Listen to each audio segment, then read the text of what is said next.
In this video, I will show you how to access Cloudflare logs step by step. If you want to monitor traffic, troubleshoot issues, or analyze requests going through your website, Cloudflare logs can give you valuable insights.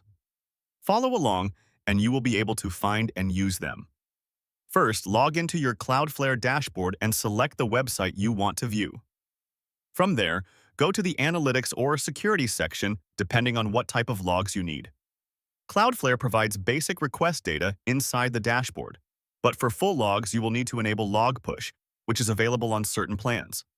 Next, to access detailed logs, go to the Logpush section in the dashboard and set it up with a destination like cloud storage or a logging service. Choose what kind of logs you want, such as HTTP requests or firewall events, then connect your storage provider and activate the feature. Once it is enabled, Cloudflare will automatically send log data to your chosen destination.